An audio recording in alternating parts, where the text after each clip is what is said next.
We don't like somebody saying no to us. So when someone says no to you, part of the resilience is what are you going to do in the exact minute after someone says no to you? How are you going to choose to respond? Because it's not the no that matters, it's actually the response in your heart. This is a key. This is a huge key. And when people used to say in direct selling, go and look for 50 no's before you get a yes. I actually hate that. You know why? Because your brain is actually thinking about the no's instead of the yes. So you're not setting your heart on the yes, you're setting your heart on the no's. I know that's not the way it's meant to be described, but I find that that's the wrong way to approach it because our brains move towards what we're thinking about. So we want to think about the yeses, not the nos, and we want to have an expectation of the yeses. But when we get a no, how do you respond? How are you going to respond when you get a no, when someone says no to you? What are you going to choose to believe when someone says no to you? What are you going to do in your heart when someone says no to you? Because none of us like rejection, but we want to be able to have a posture. Remember, I spoke about the posture?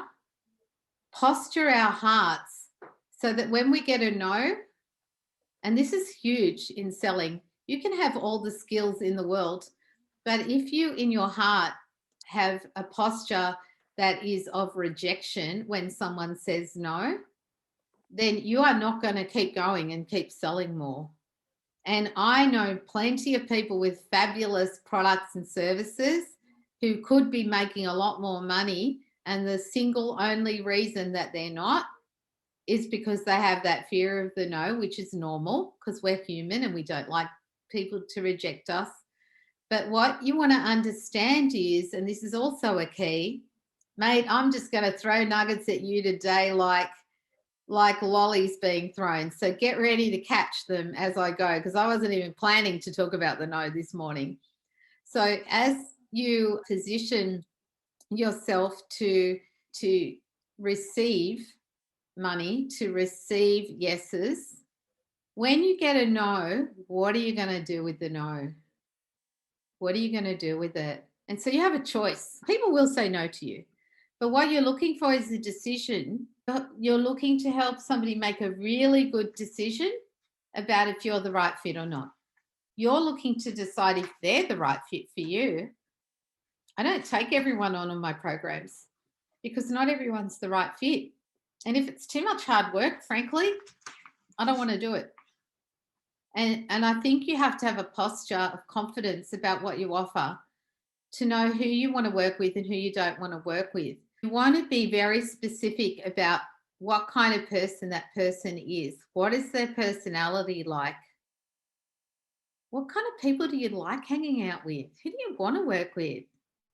Because sometimes when we're thinking about who we're going to work with, it's almost like this big, fuzzy, invisible group of people. So laser focus on who you want to work with is very important.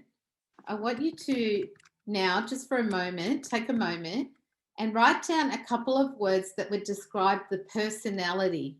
Think about what kind of people you want to hang out with.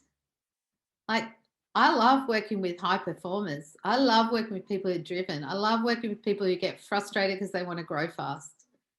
I love working with people who've got a sense of humor and that they have grace. I love working with leaders.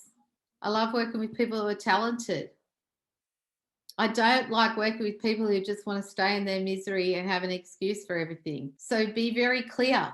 And it's amazing, when you think like money is often an objection when people are buying something. But if you said to them, your daughter needs an operation next week and it's going to cost you 10 grand, how would you go about finding the 10 grand? People find the money if they really believe that they need what you have to offer.